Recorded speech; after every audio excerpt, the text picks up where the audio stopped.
How can buyers protect their earnest money deposit in Florida?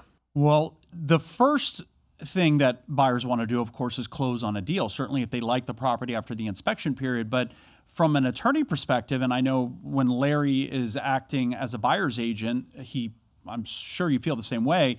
We always want to make sure that the earnest money deposit, the escrow deposit as we call it here in Florida, is being protected.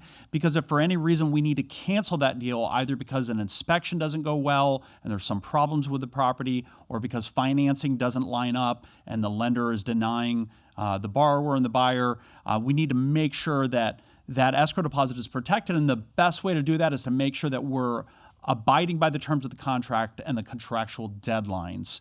So if it's, let's say, a 10-day inspection period, the inspection's not going well, maybe buyer's asking for some credits or a price reduction and seller's not giving that or being open to these negotiations, then by day 9 or day 10, we've got to make sure that contract's getting canceled. And I know, Larry, that you do this and you have your team and your transaction coordinators along with you, of course, that's making sure they're abiding by these contractual dates so that buyers don't get in bad situations. But what are your thoughts on that? Yeah, I mean, like your first line of defense is obviously yourself and understanding what you're doing.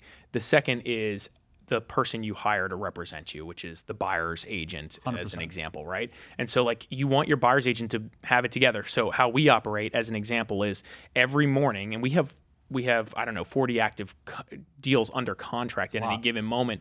Every morning, we have our meeting starting at 8 a.m. with the operations team for starters, and then go to the sales team and the marketing team. But in the operations call, we read off all the contractual deadlines. They're all structured in the calendar. We know exactly what's happening, and we're saying, yes, good, no, bad. We need to address that. Oh, shoot. Problem, whatever it is. And so we're super dialed in to not miss these deadlines. And so when you get into the details, every contract and every situation is different, right? So like, for example, you just mentioned inspection period or due diligence deadlines. So that's super important. You then have the loan commitment deadline. That's another big one. You may have a sale of home contingency deadline, right? So these are all things that are super important to hit. And we're going to go through each one of these in the contract and just make sure, one, the people that we're relying on to get those things done or hit those deadlines are in agreement. Yeah. So we're having a conversation with the lender when the seller's like, hey, I want a 14-day loan commitment. It's like, okay, hold on one second.